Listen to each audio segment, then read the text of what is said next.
Hello, everyone, and welcome to our first session of our Advocacy Academy series. We're so excited to have you here today and to have people like you in our states who are ready to learn more about how they can advocate for a more just and equitable world. Whether you're fighting for reproductive freedom, criminal law reform, LGBTQ and two-spirit equality, Indigenous justice, or all of that and more, our hope is that you leave this session and this series with skills and resources that will empower you to make powerful change in your community. Today's session is going to introduce some fundamental concepts in advocacy, which are organizing and campaigning. So my name is Jet Janellis. I use they, them, and she, her pronouns, and I'm the advocacy manager at the ACLU of South Dakota. And I'm joined today by my colleague, Antonio. Yeah, my name is Antonio Serrano. I'm the advocacy manager for the ACLU Wyoming. I just wanted to give a quick explainer about the Advocacy Academy series, since this is our first session. The Advocacy Academy is a 4-session series between now and the start of the 2022 legislative session. And throughout the sessions, you'll learn the basics of organizing and campaigning, gain a foundational knowledge of conflict management strategies, dive into the art of storytelling, and then learn how to put everything together for Legislative Academy right in time for session. All of the sessions will be shared on our Facebook and our YouTube channel, so you can follow along as they go up or in your own time. And then folks who register before November 12th will also have access to our digital community hours in between sessions, where you can come and you can meet other folks looking to make change in South Dakota. So let's get started. Here's our agenda for tonight. First, we're going to do a land acknowledgement. We always like to start off with a land acknowledgement, and then we are going to do an introduction to organizing, where we will talk about what organizing is, why it's important, and talk about some of the basic components, definitions, and concepts. After that, we're going to talk about campaigning, and that's going to be the majority of the presentation because that's a great way to really dive into what organizing looks like in detail. And we're going to cover the basic goals and phases of campaigns, and we're going to talk specifically about the WYO Say No campaign, which is a really awesome and inspiring anti-detention campaign that Antonio was a leader on in Wyoming. So although we're in a virtual space, we would like to start off with a land acknowledgement. The ACLU of South Dakota offices are located on the ancestral territory of the Oceti-Shikoi Seven Council Fires. That is an alliance that consisted of the Santee, Yankton, and Teton Lakota. They're commonly known as the Sioux by non-native people, and the 7 tribes now occupy 9 different reservations. Those 9 reservations are the Cheyenne River Sioux Tribe, Crow Creek Sioux Tribe, Flanger Santee Sioux Tribe, Lower Brule Sioux Tribe, Oglala Sioux Tribe, Rosebud Sioux Tribe, Sisseton Wahpeton Oyate, Standing Rock Sioux Tribe, and the Yankton Sioux Tribe. The ACLU of South Dakota honors and respects the diverse Indigenous peoples connected to this territory on which we gather. So let's start by defining a few terms that are often used interchangeably, and I don't necessarily think that's not correct, because I think that people have various definitions and people have different ideas of which each term means to them. But I wanted to get some general ideas down to really help flesh out what we're talking about today. So as the advocacy manager of the ACLU of South Dakota, my job is to build our public education and our advocacy programs through coalition building, leadership development, communication, and lobbying. And my goal is to ensure that our supporters have the tools, the information, and the opportunities to be effective advocates on the issues that they care about. So broadly speaking, how I kind of define advocacy is using your voice and the resources available to you to advance a cause through things like relationship building, mobilization strategies, lobbying, and education.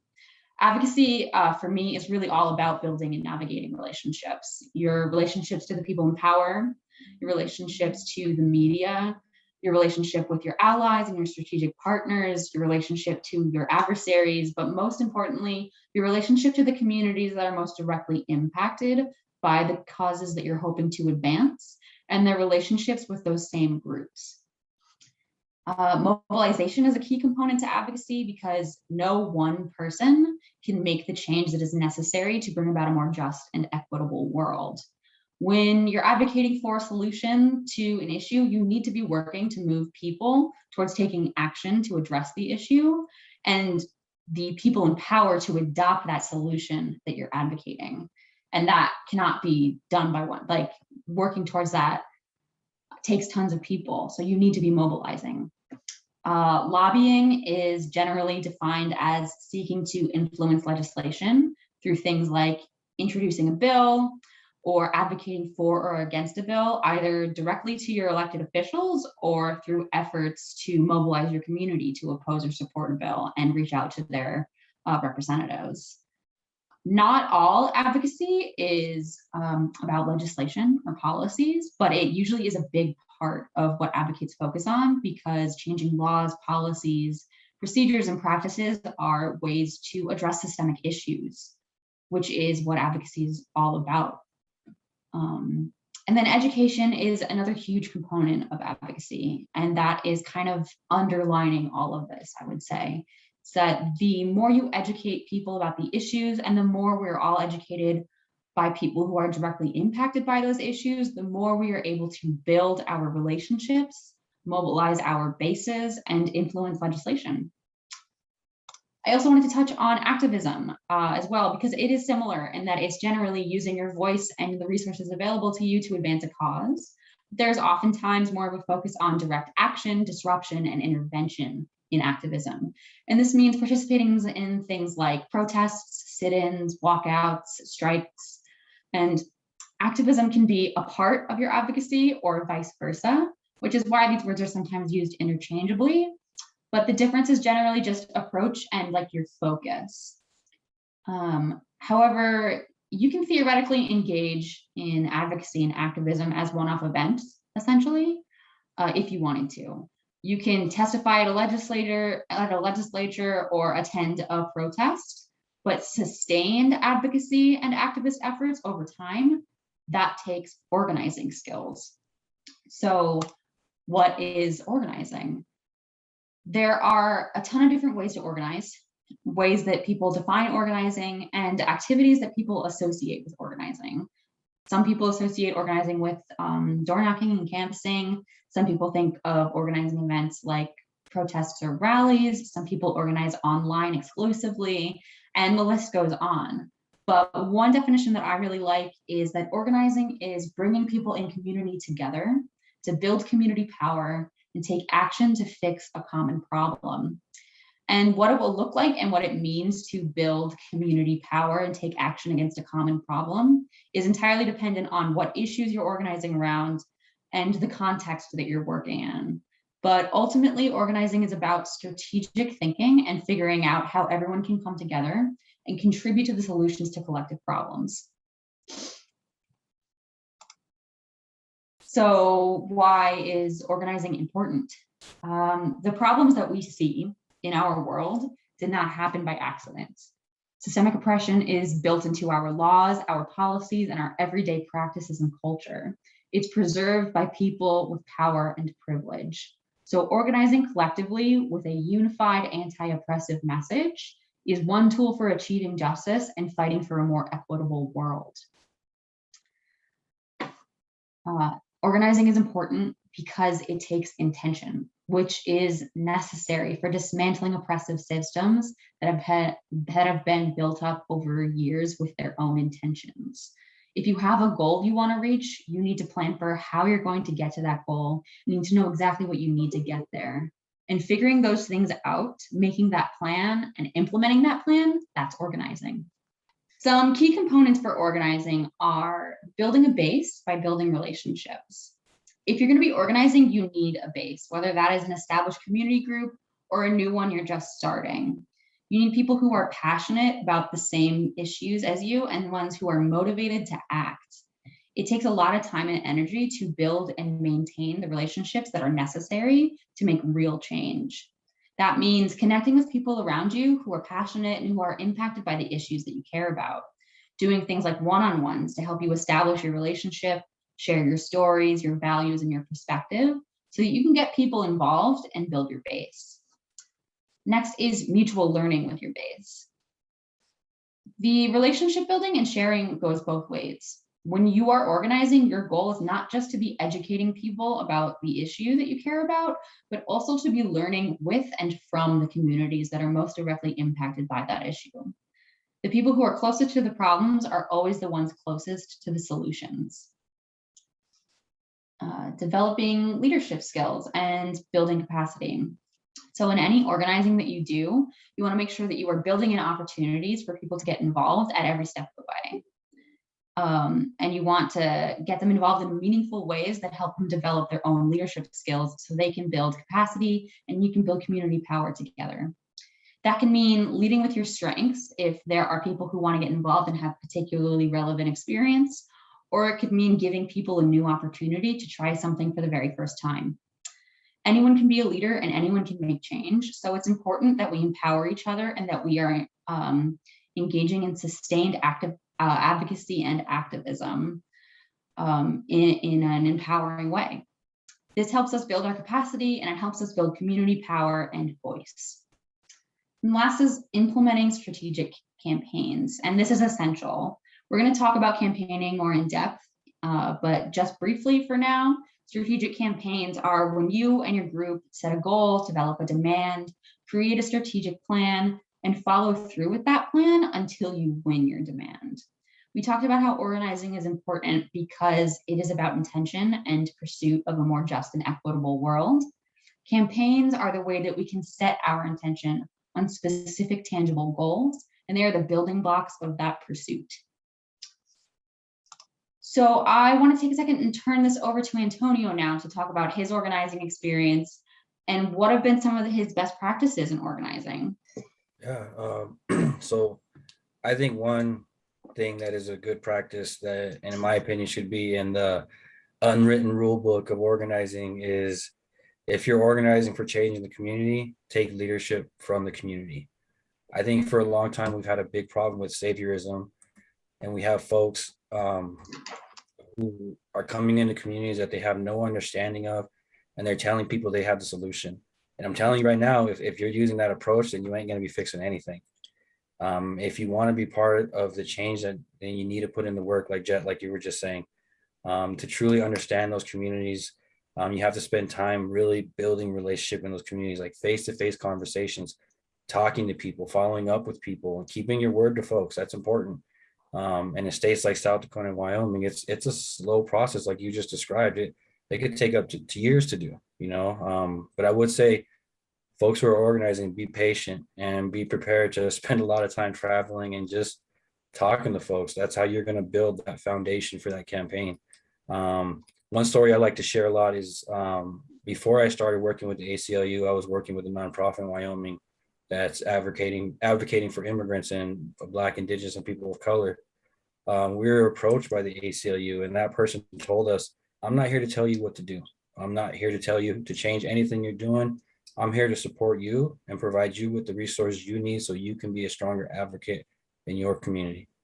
That was something that was totally new to me as a person of color who was organizing for my community. You know, up until that moment, it was always people telling me what they think is the solution is, what they think is best for me. So when the ACLU approached me in this way, it made me have a lot of trust and respect for them. And, you know, if you're going to be organizing, that's a way that you can build that trust and respect with folks.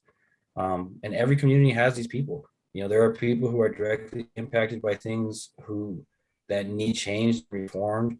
And these are people who want to and have the potential to step into leadership roles. And sadly, a lot of these folks get overlooked and they don't have access to the resources they need to really elevate their work. So there's kind of two different ways you have to approach organizing, and it depends where you're coming from. If you're Black, Indigenous, a person of color, if you're LGBTQ plus or Two-Spirit, and you want to organize for change in your community, that will directly impact your life, I'm telling you, take that leadership role that is yours. Lean on people like the ACLU to provide you with the training, resources, and tools that you need. Trainings like this training we're doing right now that'll help you become a better advocate. When Black, Indigenous, people of color, or LGBTQ plus and Two-Spirit folks I know it's hard for you to take that first step. It can be scary, especially in states like South Dakota and Wyoming. But we need people like you. We need people like you to step into these roles. Now, if you're not from an impacted community and you're organizing, it's your job to use your privilege, your resources, your connections to empower the communities and empower the people who don't have access to those things. It's your job to take leadership from it's your job to take leadership from impacted communities and lift up their voices. So yeah, I guess like in short, it's take leadership from the community and spend a lot of time building those relationships that's going to carry your advocacy work through multiple years and possibly even multiple campaigns. Thank you for that, Antonio. So now let's start digging into campaigning. So a campaign is a planned series of strategies and actions to achieve clear goals and objectives. When people think about campaigns, they often think about electoral campaigns, where a goal is to get someone elected, or a fundraising campaign, where the goal is to get money to support a program, or a marketing campaign, an awareness campaign, an education campaign. Our focus right now is an issue campaign, and issue campaigns are focused on changing specific policies, programs, and practices. So why campaign? So campaigns help you to make your larger vision more attainable and manageable. Campaigns help you take those bigger goals and think about how you can work towards them in very specific ways. So for example, if you're part of a group that's interested in anti-racism, perhaps you run a campaign that is set on challenging a racially discriminatory policy. And every campaign is a building block that will take you towards that larger picture. Campaigns will also guide your decisions about how to invest your resources. Campaigns take a lot of resources. They take time, they take people power, they take money, they take space, etc. So having a campaign helps you to zoom in on what you need to get where you want to go. And it helps you to figure out what resources you need and how to allocate them. Next is that it provides clarity that helps you evaluate your process. So clarifying your goals and having specific benchmarks for how you're going to get there is really important. Evaluation is an essential part of growth, and it's a cyclical practice that will just keep you moving forward, keep you improving. And then last but not least, campaigns help you build your base and your collective power. So I want to talk about the campaign stages and like the evolution of a campaign. Campaigns can be multi-phase, multi-staged, but they always include the basic stages of planning, implementation, and evaluation. You can also have like mini campaigns or campaigns within campaigns, especially if your group has a really big goal that needs to be broken down into a lot of different parts. However, they will all go through these same basic stages. And then campaign timelines can vary in length. You can have a campaign that's 6 months, you can have a campaign that's 6 years. It all depends on your resources and your goals and the context that you're working in. And then campaign phases generally build on each other, and each is meant to bring you closer to your ultimate goal. So campaign planning is a stage that you spend a lot of time in. And in this stage, you're going to be conducting research and analysis. You're going to be connecting with community members. You're going to be creating strong partnerships, and you're going to be making important decisions about the campaign. The goal of the stage is identifying the issues that you're taking on, researching the context of that issue, developing your demands, figuring out your strategy, identifying people you can bring in, and ultimately trying to get a solid written campaign plan before you head into the next stage. So these are some of the key parts of a campaign plan that you're going to need to figure out for a successful campaign. There's goals. So what do you want to accomplish internally and externally? As a group, how you are navigating that group environment externally. What specific things are you looking to change? Demand is the specific change that you are asking for, the focus of your campaign. And then the target is someone who has the power to make that change. Ideally, it's one person. Sometimes it's more than that. It depends on what the issue is.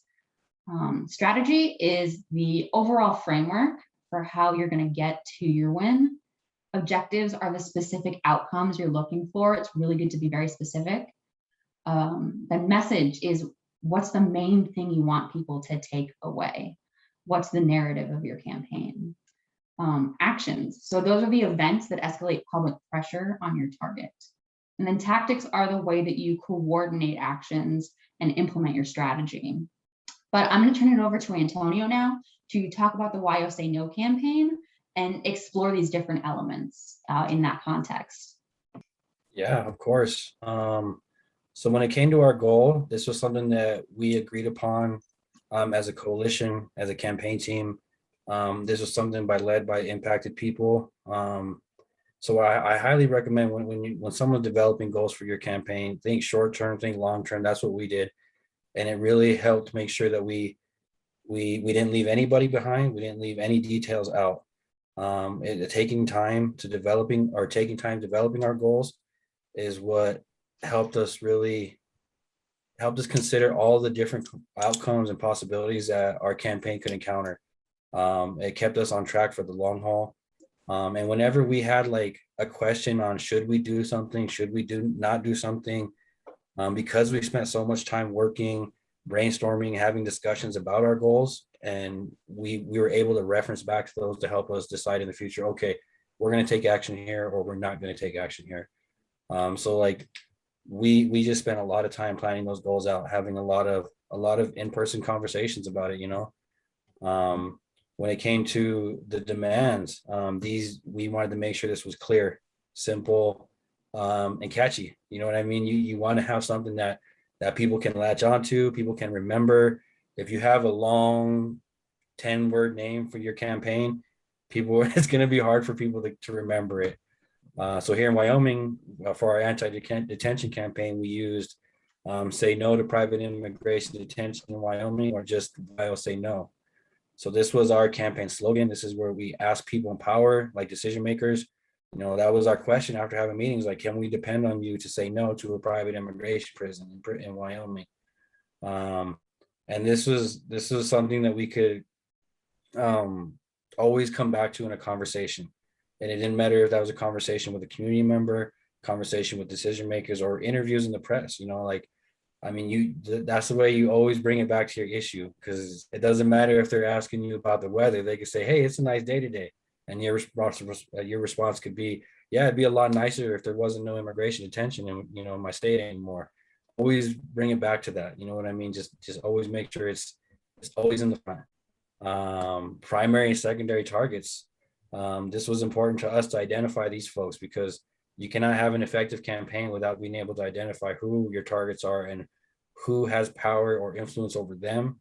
And for us here in Wyoming, during the Wild Say No campaign, we identified the Uintah County Commissioners, MTC, and later CoreCivic as our primary targets. People who were had the direct, influence on getting that prison built. And then we identified Wyoming's top 5 elected officials as our secondary target, because they have the final say on whether a prison is built in Wyoming. So it was good for us to have those 2 targets identified, a strategy for kind of approaching both. It was good to make sure our whole team understood that. So that way it didn't matter who any person from our team was talking to, whether that's the press, potential new ally, someone they're trying to bring into the coalition, like a faith leader. They would be able to say, these are the people we're trying to go after.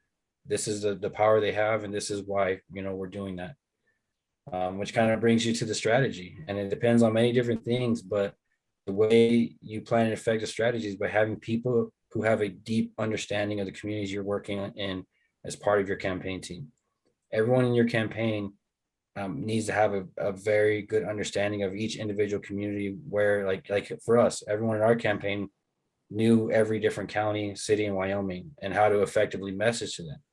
And I personally am an example of that type of person. I spent the first half of my life living in the country in small towns on ranches. And the second part, I lived in the south side of Cheyenne, where I still live now. So I know that country life and how people in those communities think. I know that city life and how people there think. So it's having people like that to be part of your campaign to help you strategize your messaging, your approach towards people in power is going to really make you have an effective campaign, for the long haul. And you have to plan how to influence your targets. And sometimes you kind of need to use multiple strategies. Wyoming, we in Wyoming, we know that people here have a very independent mindset. No one in Wyoming likes anyone from outside the state telling them what to do. Nobody outside of my county likes anyone in another county telling them what to do. And nobody in my city likes anyone from outside the city telling them what to do. So it's a lot of thick-headedness, you know what I mean? Stubbornness.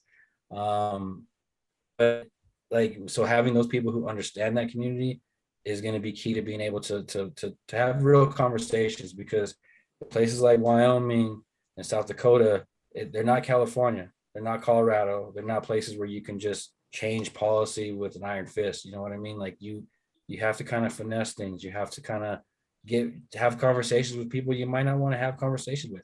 It's part of the campaign. It's not always fun, but it's part of the work we do in our states. And objectives, setting objectives for your campaign to meet will help build towards the final goal. You're going to plan time to do relationship building, how much time, when, where you're going to be doing leadership development, where you're going to be doing that to, who you're going to be providing that to. Having all these planned out from the beginning, from the get-go, is going to make sure that your campaign can just keep moving along, keep gaining momentum, and keep growing. And it also helps the morale of your campaign team. If you have objectives that you all agree to accomplish, when you meet those objectives, you feel like a small victory. You feel like what we're doing is actually working. It's moving. We see what we planned out actually happening in front of us. So it's a big momentum builder for your campaign members, because running long multi-year campaigns in states like South Dakota and Wyoming is difficult. It takes a toll on organizers. It really, really does. Messaging. So I would say when it comes to messaging, what we did was we focused on impacted people, and we didn't shy away from from like directly talking about that. Even if it made our work harder. So for a while, this While Say No campaign, the main messaging point was, we're doing this to keep immigrant families together. And it was always led with that. And when we were talking to decision makers, that was always our main focus. It was important to do that, because it was making sure that impacted community was always at the forefront of the conversation. And it made it hard when we had conversations with folks who were, who don't look kindly on immigrant folks, especially if they're undocumented. It's difficult, but we stuck with that messaging, we stuck with that strategy, and it worked. And I get it, organizers can be tempted to use messaging that might make it easier to persuade people who might be opposed to you. We could have easily talked about how a private prison would impact businesses, which we did talk about, but that wasn't at the forefront of the conversation. So don't get lured into that that type of messaging where folks might, in my situation, might have used good immigrant versus bad immigrant messaging. That might help you in now, but it's not going to build anything sustainable for the future, and actually could be used against you as you work in the future.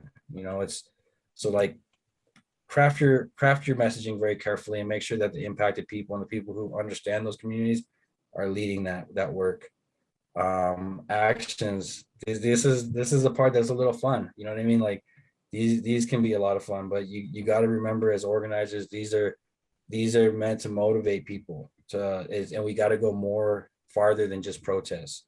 For me, actions are just a tool in my toolbox, and I use a different tool for different jobs, and it depends what I want to accomplish. To get attention for a cause or support, or to mobilize actions, that's kind of what I use them for. I always keep in mind that actions can also be a healing moment. Like I mentioned, that morale, ish part of the campaign, you you got to think about your campaign members and not think of them as people who can just machines who can just go and go and go and go. You got to take time for self-care. You got to have sometimes actions where people can just be together and mourn, be together and sing, be together and cry, or just be together in silence. You know what I mean? It's sometimes they can be healing moments. So they serve a lot of different purposes. When it comes to tactics, this can also depend on what you want to accomplish. You might have a campaign that is virtually an easy win where there's nothing that's going to be really difficult to it's not going to be difficult to influence decision makers. So in these situations, you probably don't have to do a lot of like on the ground work as you would for a multi-year campaign. You might also have a campaign where it's on the fence and it's in the middle and you have to use a few different tactics to influence decision makers and people in the community, and it could be more challenging. Then you have the fights that like the ones we had in Wyoming that was like you're climbing a cliff and it's icy and the wind's blowing. And in these situations you might have to throw everything you have at them. So for us, it was trying to influence lawmakers, decision makers. It was trying to influence ICE, trying to influence the prison companies, and it was trying to hit them from an environmental angle. We just tried everything we could. And I think the main point is one tactic will not fit every situation. It's going to be different. You got to be flexible, organizer, and be ready to adapt. So like I just want to all these campaign plans. Like that's kind of what we did here in Wyoming. It was a lot of work, a lot of people giving a lot of their time to it. So I would also add in there, make sure you take care of your volunteers. Make sure you take care of the people who stand by you. If that's a letter of recommendation for college folks who are organizing, if that's a t-shirt, even like let people know that you appreciate them giving them their time. We got to take care of the people doing the work for sure. Thank you for that. I am always so inspired when you talk about this campaign and the amazing work that you're doing in Wyoming. So I wanted to dive a little more in depth about some of these elements and kind of what factors play into their development. The goals of your campaign can be very different, but these are generally things you want to be thinking about when you're developing your goals. That's policy change, base building, leadership development, shifting political power, and then changing material conditions. All of these can be your goals either concurrently or at different times. But one really important thing about your goals is that you want to make sure that they are SMART. That is specific, measured, achievable, relevant, and timed. You want to be very specific, the who, what, when, where, why. You know it, you know what you need. You want to be measured. You want to make sure that there are benchmarks that you can evaluate your progress on, and you can know how close are you to your goal, and how far do you need to go. You want it to be achievable. You want it to be ambitious, but you don't want to be so ambitious that you're setting yourself up for failure. You want it to be challenging, but not impossible. And then relevant. You want to make sure that it's closely related to your ultimate goals as a community group, or your core mission and your values. And then you want it to be timed. You want it to have a timeline. You want to have a specific goal of when you're going to have these things done. Generally speaking, the smarter your goals are, the easier it'll be to create a strategy that can meet them. So with campaign research, you want to figure out the historical and political landscape of the issues. You want to identify who's impacted by those issues. You want to figure out who has the power to make change on these issues, who's invested in maintaining the status quo. You want to question all of your assumptions, and you just want to have the most thorough understanding of what you're up against so that you can be the most effective in your strategic planning. Some of the ways to do this are by conducting one-on-one and small group meetings, going canvassing, attending your community events. So this is getting out in your community, talking to people, getting on the ground, learning about people's experiences, and just being there is a huge part of research. And then following local journalism and attending public meetings, you want to understand the political context of, what's going on, who has the power, who, stands where on what issues. And then you want to research what's being done in other areas, and you want to connect with relevant organizations at every level. And that's because we have so much to learn from each other. There is such amazing organizing work going on everywhere. Whatever issue that you're working on, it may not be in the same exact local context, but there are people who are working on that issue area in other cities and other states and other countries. And we can learn so much from each other, and we can take so much inspiration from each other. There are so many campaigns like Why Say No that I'm so inspired by, even though that didn't happen in my state. So one really important part of campaign research is target analysis. The target is the person or the group who is able to meet your demand. And you generally will have a primary target, which is the decision maker, and then a secondary target who is someone who influences the decision maker. And you want to know as much about your target as possible, and you want to answer these questions for sure, which is who has power over them, who are they accountable to, and who are they in community with? Because those people around them, those people that they're accountable to, those people that have power over them are extremely important if you want to be moving this target to meet your demand. Knowing your target is important because you want to make sure your strategy is pushing on their pressure points to get them to move the way you need them to. Power mapping is another extremely important part of campaign research. In power mapping, you analyze relationships. You want to look at different community groups, stakeholders, people in power, and just basically map out their relationship to power and their relationship to you kind of as well in your group. So here's a simple graph you can use, and there are some more complex ones out there, but this gets the general idea across. On the vertical axis, you have a spectrum from least influential to most influential. And on the horizontal axis, you have a spectrum from opposition to support. And mapping will help you identify key players, that the ones that you'll need to build and maintain relationships with, or have to navigate around depending on where they land on your map. Identifying where key people land on the map is going to help you develop your strategy. And it'll also help you assess your strength, capacity, and needs as a collective. So with all of your research and analysis, your power mapping, your relationship building in mind, you can put together a really effective strategy. Your campaign strategy is laying out the way that people involved in the campaign will build political will and collective power to enact the change that is needed.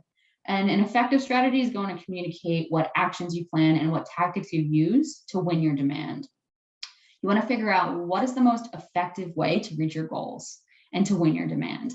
How can you build community power and build pressure that will move your target to meet your demand?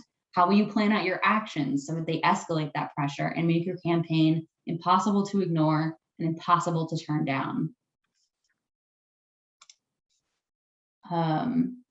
So here are some of the essential elements of developing strategy. One is positioning your group as a leader in this issue area. You want to show that you know what you're talking about and you are connected to the communities that are directly impacted by the issue.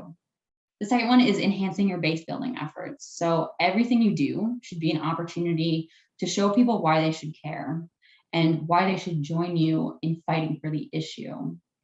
Third one is centering directly impacted people. You want to make sure that you are taking your cues from the community, just like Antonio said. And you want to make sure that you're being clear about who this issue impacts and who has the power to make that change. Next is developing leadership opportunities at each step. Your strategy should have leadership opportunities baked into every step of the way. If you want people to be involved, they need to have clear ways to be involved. They need to know what you need from them. And they need to have the opportunity to develop their leadership. And then last is acting within your capacity. So this is a tough one because organizing is a lot of work and knowing your group's collective capacity can be very hard. But if you remember the A in SMART, stands for achievable. You need to make sure that your plans are ambitious, but not so ambitious that you're setting yourself up for failure. So campaign implementation is the next stage. This is the stage where you put all of the research and all of the analysis into action so you can move your target to win your demand. Campaign actions are public showings of your campaign's power. And some elements of actions are that they should show your collective power. They show that people care and that they're willing to take time out of their day to come out in support of your campaign. And sometimes even that they're willing to take personal risks, like getting arrested, if that's part of your campaign strategy. Next is they can develop leadership. They can help with recruitment, and they can raise awareness and educate. Every action is a chance for your campaign to get more exposure, to further educate, and to get people to understand why they should care and why they should be involved. And then actions can provide interventions, and actions keep your base motivated. Actions keep morale up. When people can see that pressure is building, when they can see that your actions are getting attention, that more people are joining in, that helps people feel more connected to their community and to the cause. That helps them feel more motivated to keep going because they're seeing that they're making a difference. Even if they haven't won their demand yet, they know that people are listening. They know that people are interested in joining. So actions are very important for keeping morale up. And then actions can build on each other and take you closer to your goal. Actions should be escalating, and they should be building public understanding of the issue and public pressure for your target to move to meet your demand. So some examples of actions are neighborhood canvassing. So going out, being in community, knocking on doors, and talking to people about the issue that you care about and their experiences with that issue. Then there's town hall meetings, there's rallies and marches, lobby days, press conferences, sit-ins, teach-ins. This is by no means an exhaustive list. Antonio, I know that y'all had some really amazing actions during the Why Say No campaign. Could you speak on that? Yeah. Here in Wyoming for the Why Say No campaign, we did a lot of different actions. And I mean, we did everything from rallies and marches outside ICE offices to letter writing and everything in between. But I will say the things that got the most attention by the press, which is what we were really trying to do in Wyoming, to get noticed by the press, to get some more support for the cause, like you were talking about, was the things that were really creative. You know, here in Cheyenne, at a rally at our local ICE office to support and amplify one of the Why Say No calls to action. And at this event, we played the audio of the crying children who had been separated from the parents at the border. And we did this during a moment of silence. And we wanted to bring awareness to the fact that this new prison that they were trying to build in Wyoming could make us part of that bigger immigration problem that our country has. And it amped people up. It hit people in their, like, it really struck the emotions because it's real, it's raw. And I think that's what people need to hear sometimes, is they need to hear the real parts. They need to hear the pain. They need to hear what people are experiencing. You know what I mean? And this action really brought all that to the light here in Wyoming, which doesn't happen very often here. You know what I mean? Folks got sidewalk chalk and they wrote messages all around the sidewalk surrounding the building, like keep families together, no more kids in cages, abolish ICE. People were putting handprints and writing on the ICE building itself. Like, it was something that got noticed. You know what I mean? It stirred stuff up. You know what I'm saying? We also had another action on Good Friday, which was led by the faith leaders in our coalition, where they had DACA recipients carry, excuse me, they carried big wooden crosses on their shoulders from the ICE office, where they had a vigil with all the faith leaders, and they carried them to the governor's office to get attention and ask him to support them and protect them. I mean, seeing DACA recipients carrying crosses on their shoulders down the middle of the street in my city was just, it was an incredible thing to see. We also did things like lobbying, like you were talking about. We went to a legislative welcome, like meet and greet thing that they have before the legislature starts, where they had all the lawmakers. And prior to this, we had been trying to get a meeting with the governor, and luckily he was there. So we showed up, We sat in on one of the caucus meetings. As soon as it was over and he walked out, I chased him down into the hallway and I introduced myself. I ignored his staff because the staff tried to get in the middle, and be like, well, I could talk to you. No, no, no, no, no. Don't ignore them. Go straight to the person in power. And I told him people are feeling want to talk to you because they feel they're not being heard in their community. They feel that this prison could have an impact on their community. And I said, they want to talk to you. They don't want to talk to your staff. They want to talk to you. And he agreed to a meeting. So you have to take every opportunity you can. You have to think outside the box. And if you get an opportunity that you might not normally get, take it, because you never know what it could lead to. Because I was able to get up and chase him down the hallway. Later on, we had a meeting where we brought an immigrant person from that community. We brought a business owner from that community, a faith leader from that community where they wanted to build a prison. And they sat down in front of the governor and explained why they thought this prison was bad for Wyoming and why they thought their local elected officials were not hearing them out. It was incredible. You know what I mean? One of the big things that I really remember in the Wild Say No campaign, one of the actions we had was one's called the Fiesta de Familias, where we traveled around the state, bringing this celebration of families to every state while also trying to bring awareness to how immigrant folks are a needed part of everybody's community, how they are a part of every community in Wyoming. And one thing that we kind of found was like, as we did these events, immigrants didn't show up. I mean, for good reason. Was the height of the Trump administration. I mean, he was deporting people like crazy. There was a lot of fear, but at the final event in Evanston where they wanted to build this prison, we had more than 200 people show up to this community event and picnic. And the majority of them were immigrants. Now, this was an incredible show of bravery and strength by that community. And it got a lot of attention, and it helped gain us support for the campaign, but it didn't just happen. It was because organizers had been working for years already, building relationships in those communities, having conversations with folks in that community, going door to door, going to church services, going to have community events, whatever it was. Like we did it all, and we took a lot of time building relationships to make sure that event happened in that way. Things like that don't just happen. It's a lot of hard work, a lot of hard work, a lot of relationship building. But it was worth it. I mean, it got attention to our cause all the time. So yeah, I would just say, be creative, think outside the box, and do something that hasn't been done before, because that's going to get you the most attention for sure.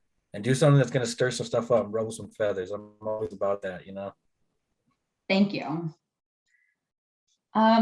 So last is campaign evaluation.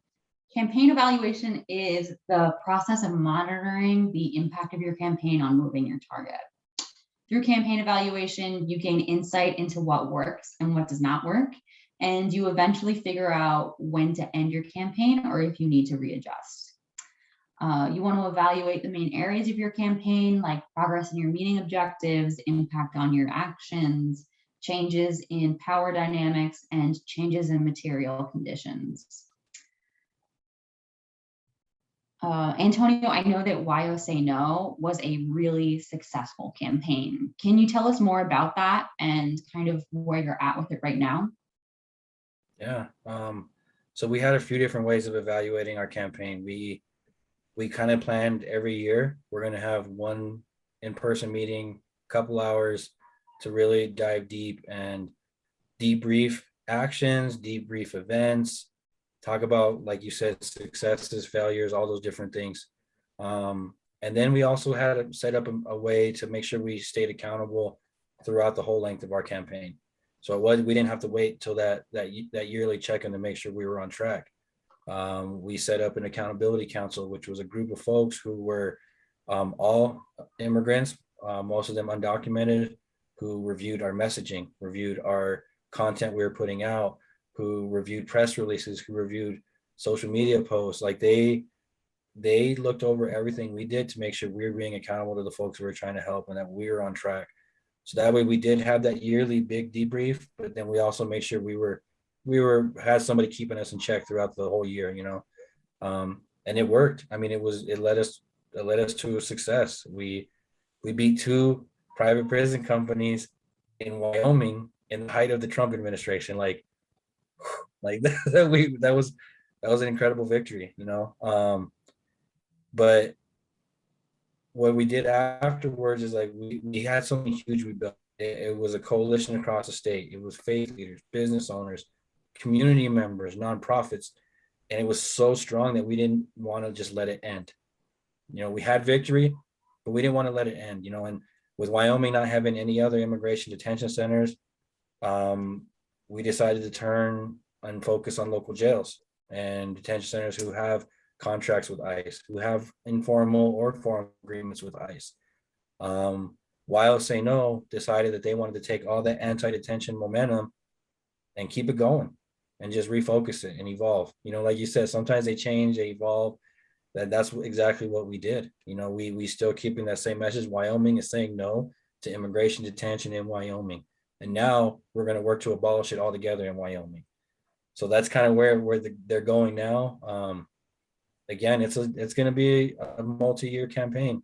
I mean, it's like starting over again. Even though we built something amazing that had all this power and people, we're having to start over. You know, we have to do more relationship building, go and have more conversations with folks and be like, how do you feel about this? Is this something that's needed in your community? If not, what is needed? What can we do to, you know, support you? So it's a lot of starting over in a way, but not from zero, because we have those coalitions to keep us going. We have those relationships from the first campaign to keep us going. And I look forward to when we do abolish immigration detention in Wyoming in all forms. Like we'll really celebrate that day for sure. But yeah, it's changed, it's evolved. People have come and gone. That's something folks should keep in mind, is like, you're going to lose folks. People are going to get burnt out. People are going to move. People are going to change careers. People are going to get tired and they're going to walk away. Like, don't let that discourage you. Don't let that make you feel like, you know, you need to change. It's part of it. You know, people come and go during the seasons. People come and go throughout the years. Just stay strong, keep fighting, keep looking for those people to have your back, and you'll do it for sure. Okay, so with that, we are ready to wrap up on our first session of the Advocacy Academy series. Stay tuned for our next session on conflict management, and then you can sign up for our email list and follow us on social media to stay connected. Antonio, I want to thank you so much for joining us and sharing your expertise. Do you have any final thoughts you want to share? I think, like, don't organizers, it's like ours, it's a challenge. Like I said, here in Wyoming, it's climbing a cliff, it's icy and snow, and like, don't give up. The world needs people like you. The world needs organizers. Our states desperately need advocates and organizers to fight for people. So keep fighting the good fight, keep stirring stuff up and making noise. Okay. So last, I'm just going to share a slide with some additional resources and references for y'all if you are interested in learning more. I hope you all have a good night, and I hope to see you at our next session.